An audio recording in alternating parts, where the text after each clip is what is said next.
Assalamualaikum warahmatullahi wabarakatuh. Sahabat Taubat Official dimanapun Anda berada, semoga selalu dalam lindungan Allah Subhanahu wa Ta'ala.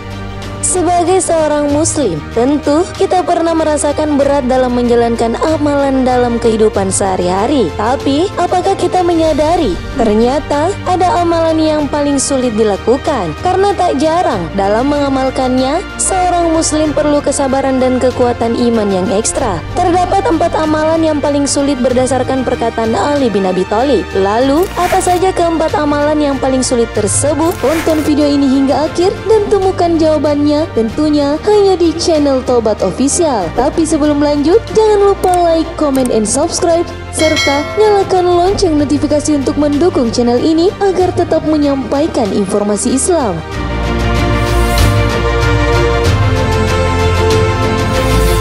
Amalan yang paling sulit pertama, memaafkan saat marah. Marah tidaklah dilarang asalkan memiliki alasan yang logis dan berlandaskan agama. Misalnya marah ketika ada yang menghina agamanya. Menahan amarah memang tidaklah mudah, terlebih bila harus memaafkan orang di waktu tersebut. Namun, menahan amarah dan memaafkan ketika berada di puncak kemarahan itu jauh lebih baik dan lebih mulia. Ternyata ada balasan yang luar biasa dari Allah Subhanahu wa Ta'ala bagi orang yang dapat mengamalkan hal tersebut. Rasulullah Shallallahu Alaihi Wasallam bersabda, siapa yang mampu menahan amarahnya, maka Allah akan menahan azabnya. Hadis riwayat At-Tabrani. Sahabat, sebagai seorang muslim, kita harus bisa menahan amarah kita, ikhlas, bahkan memaafkan. Karena itu akan memberi kebaikan kepada diri sendiri dan juga orang lain. Karena bila marah tidak dibendung, maka akan menghasilkan situasi yang makin memanas dan masalah yang tak kunjung selesai. Emosi dan amarah datangnya dari bisikan setan, sedangkan menahan amarah dan memaafkan datangnya dari bisikan nurani. Rasulullah Shallallahu Alaihi Wasallam bersabda, siapa yang menahan amarahnya, berlapang dada, selalu berbuat kebaikan, menyambung silaturahmi dan menunaikan amanah, niscaya Allah pada hari kiamat kelak memasukkan dia ke dalam cahaya yang agung. Hadis riwayat Ad-Dailami. Sahabat, semoga umat muslim dapat menjalankan amalan yang paling sulit ini dengan ikhlas karena Allah Subhanahu wa Ta'ala.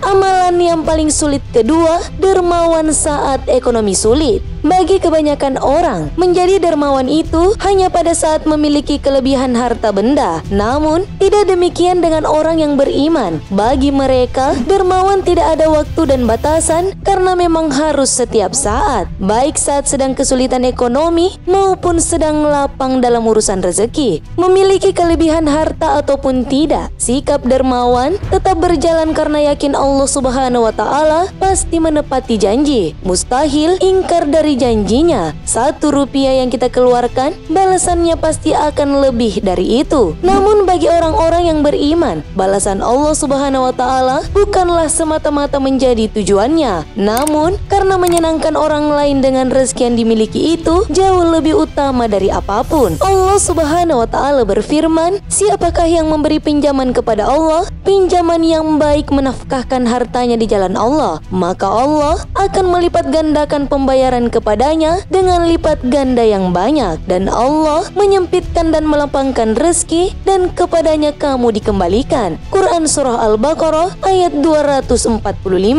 Jadi, sebagai seorang muslim, hendaknya bersikap dermawan, utamanya dalam hal menyedekahkan hartanya di jalan Allah Subhanahu wa Ta'ala. Bahkan saat ekonomi sulit sekalipun, sisihkanlah sedekah di jalannya. Karena Allah Subhanahu wa Ta'ala berfirman, dan pada harta benda mereka ada hak untuk orang miskin yang meminta dan orang miskin yang tidak meminta. Quran Surah Az-Zariyat ayat 19. Karena biasanya perkara mudah bila seorang muslim bersedekah di waktu mampu, tapi cukup sulit baginya bersedekah di waktu ekonomi sulit. Maka hanya orang-orang luar biasa yang mampu menjalankan amalan yang paling sulit ini. Semoga kamu termasuk di antaranya.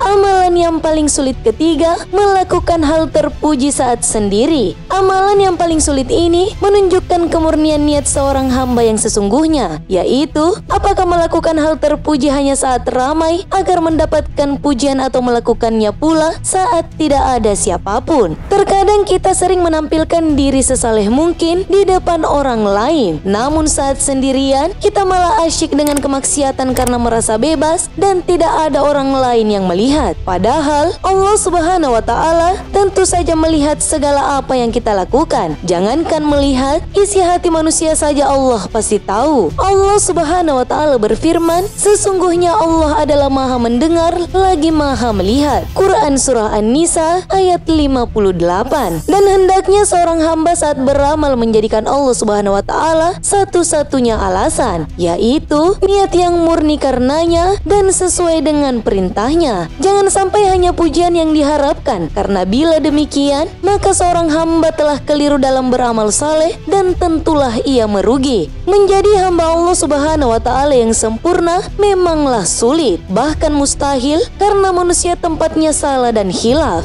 Namun hal itu bukan alasan untuk berleha-leha dan asyik dengan kemaksiatan ketika sendirian. Ingat, Allah Subhanahu wa Ta'ala menyaksikan perilaku kita. Sejatinya kita malu kalau saat sendirian iman dan akhlak saleh kita malah kalah dengan ajakan setan. Allah Subhanahu wa Ta'ala berfirman, padahal mereka tidak disuruh kecuali supaya menyembah Allah dengan memurnikan ketaatan kepadanya dalam menjalankan agama yang lurus. Quran Surah Al-Bayyinah ayat 5. Maka hendaknya seorang muslim melakukan hal terpuji, yaitu menjalankan perintahnya dan menjauhi larangannya kapanpun dan dimanapun.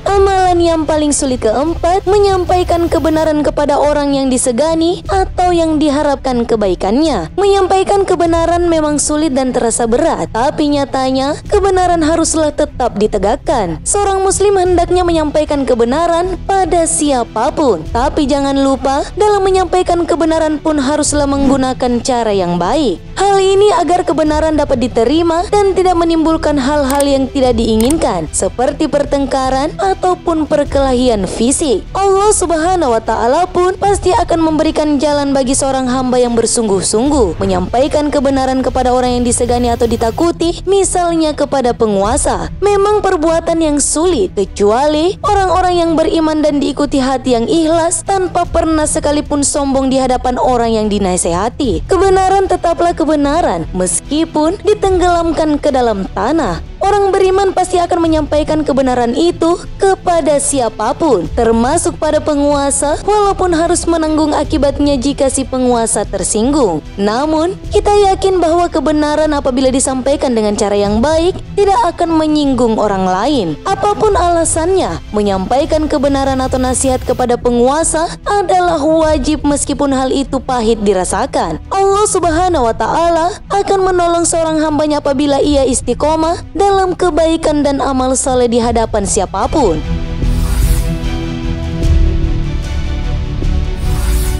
Sahabat, mari kita mengukur kualitas iman kita dengan 4 amalan yang disebutkan tadi. Walaupun sulit, tapi yakinlah bahwa setiap muslim mampu menjalankannya. Karena untuk mendapatkan ridhonya memang tidaklah mudah, maka perlu usaha dan perjuangan untuk melaksanakan seluruh perintahnya dan meninggalkan larangannya. Wallahu a'lam bishawab, karena kebenaran hanya datangnya dari Allah Subhanahu wa Ta'ala. Sahabat Taubat Official dimanapun Anda berada, ilmu bila amalin kastajari bila samarin. Ilmu tanpa pengamalan bagaikan pohon tak berbuah. Wassalamualaikum warahmatullahi wabarakatuh.